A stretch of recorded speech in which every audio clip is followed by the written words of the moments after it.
Imaginez un monde où des forces invisibles s'affrontent, où chaque mot, chaque phrase, possède un pouvoir plus grand que les royaumes de ce monde.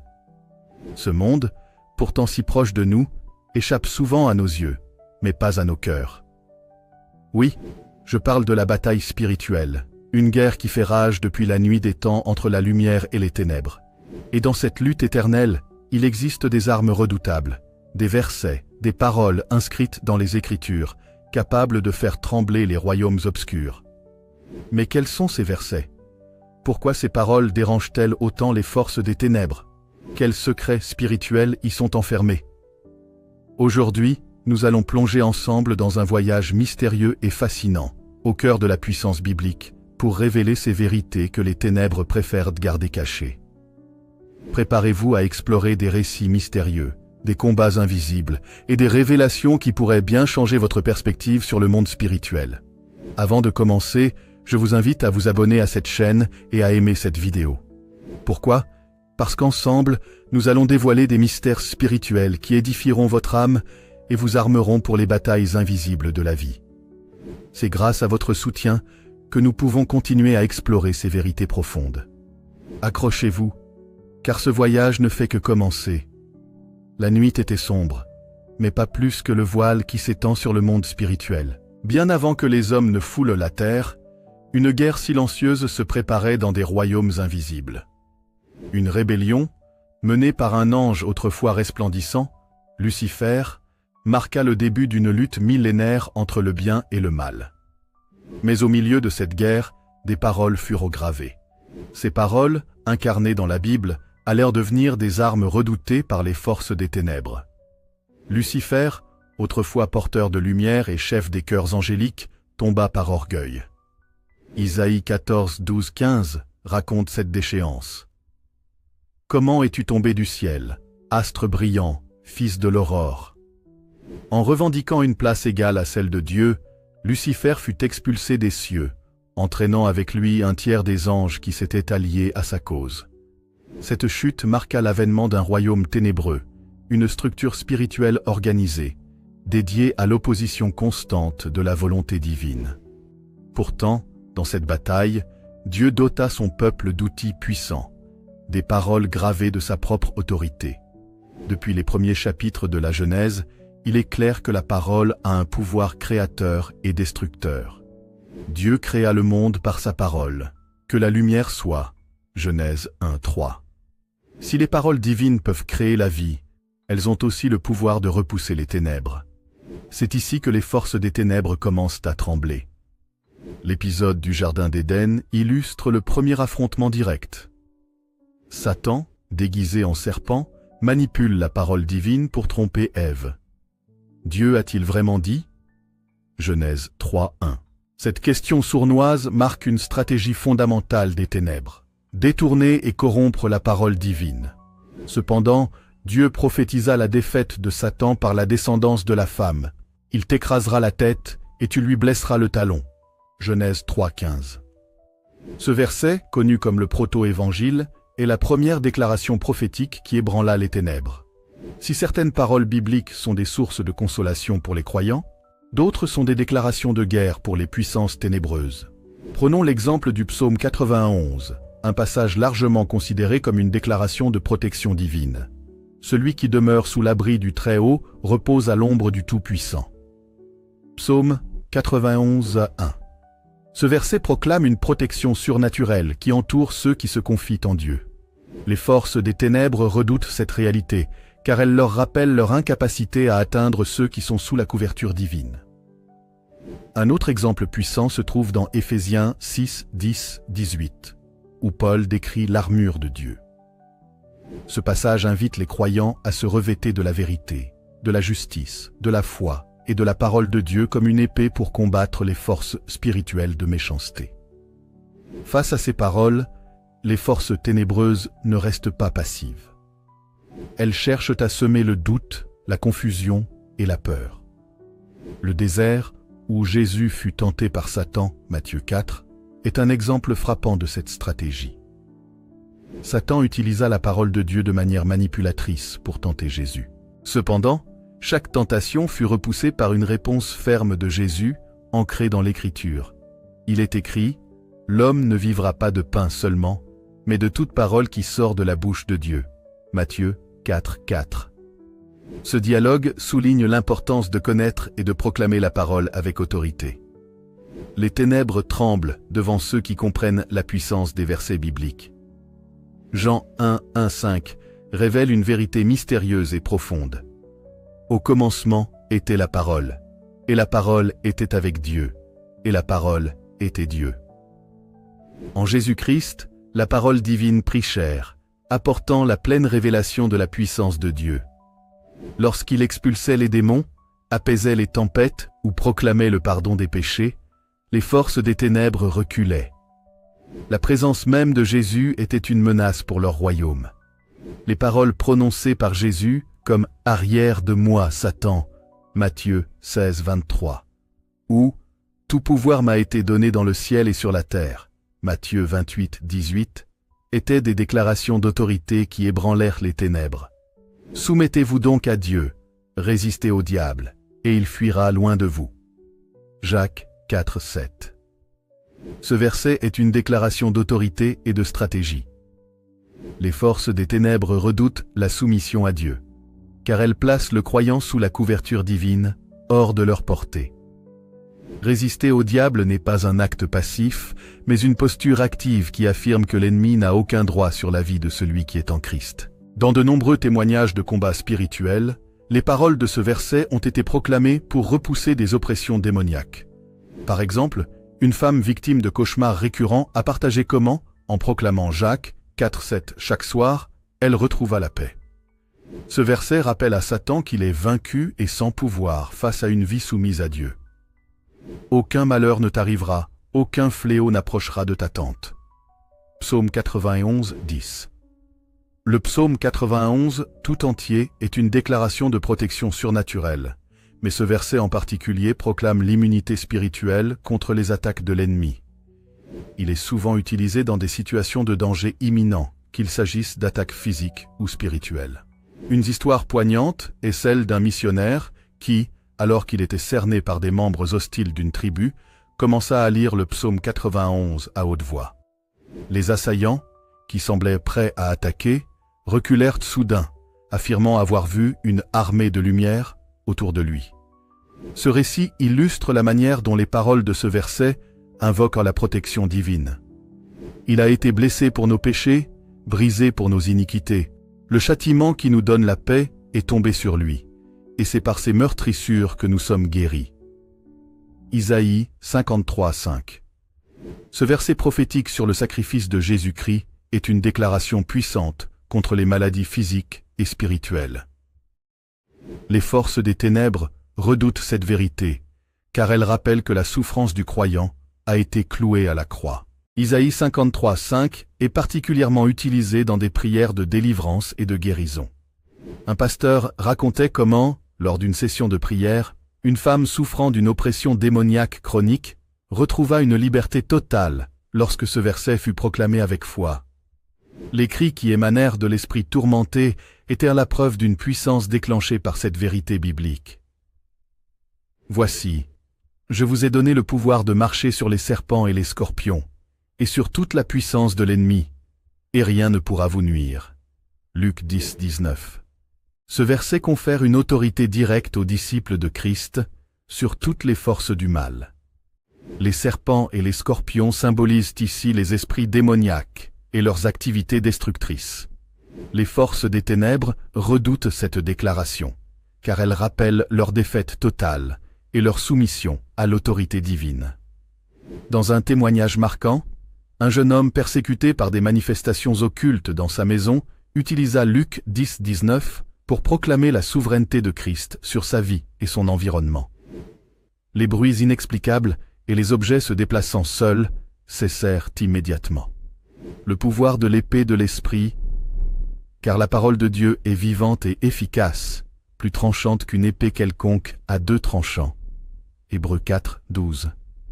Hébreux 4, 12 décrit la Bible non seulement comme un livre, mais comme une arme vivante qui pénètre les âmes et expose les intentions des cœurs.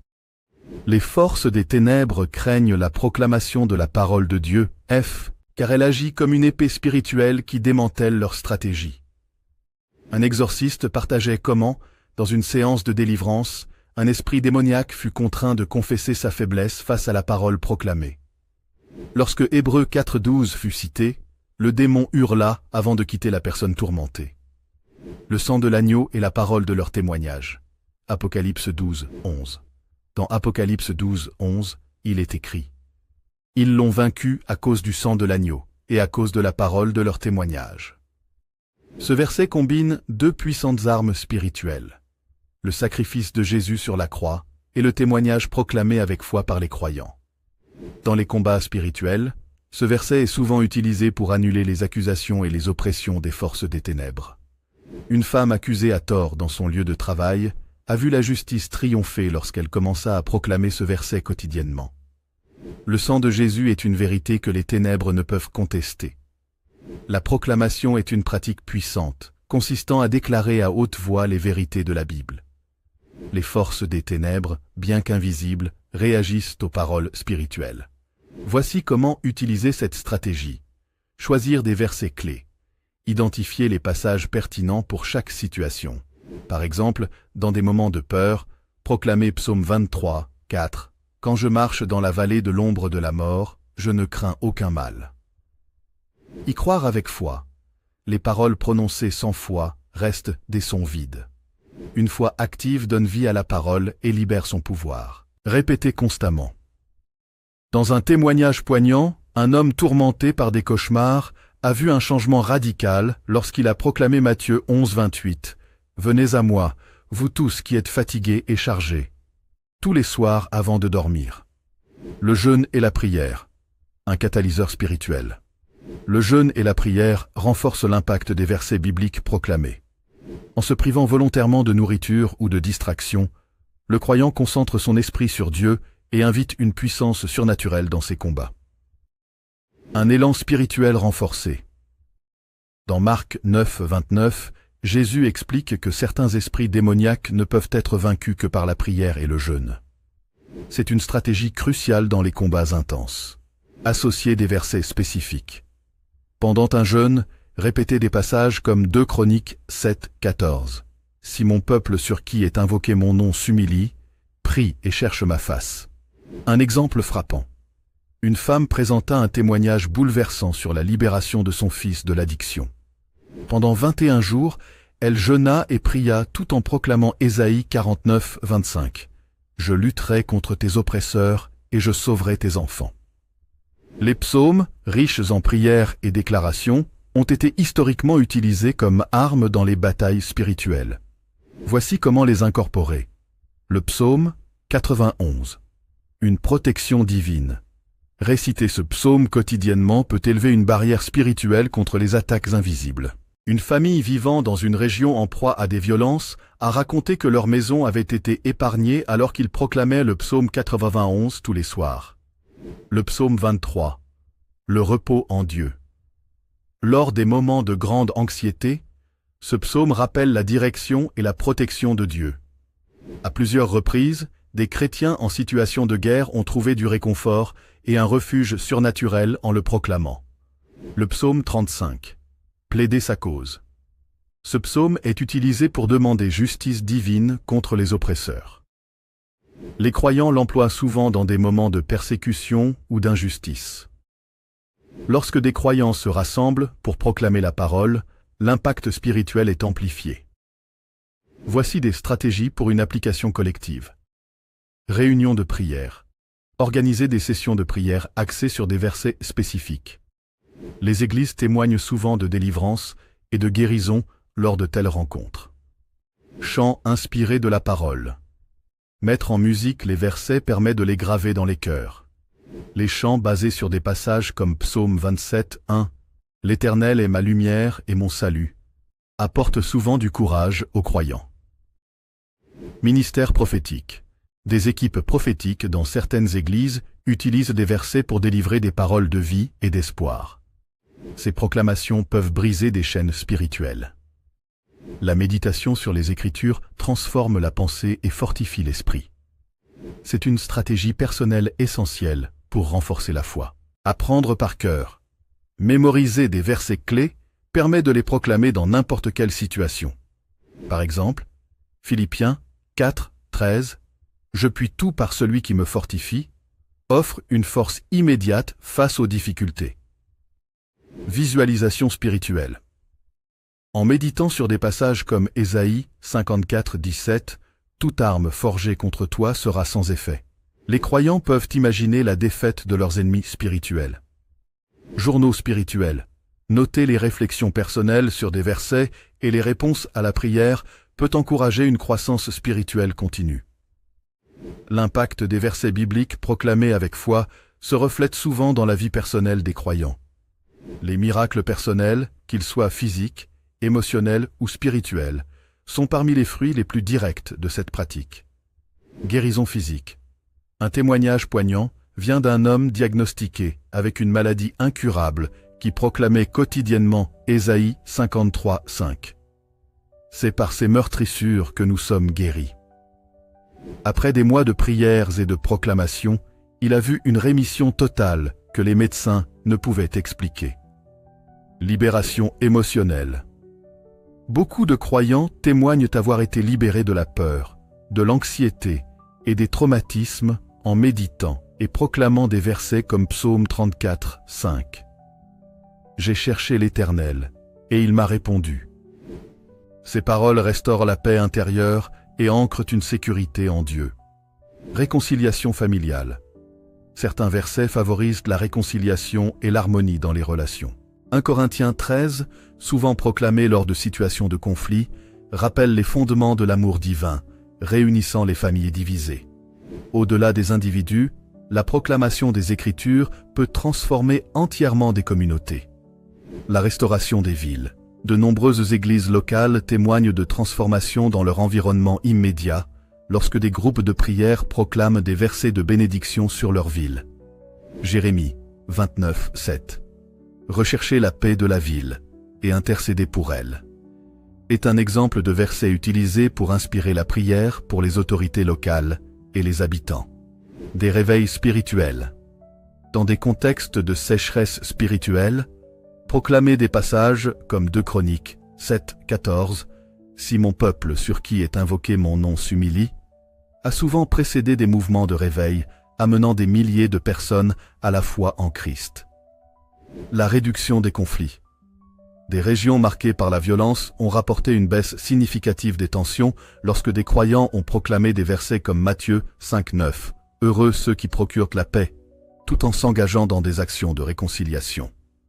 Les versets bibliques, lorsqu'ils sont proclamés de manière systématique et coordonnée, peuvent avoir un effet à l'échelle mondiale.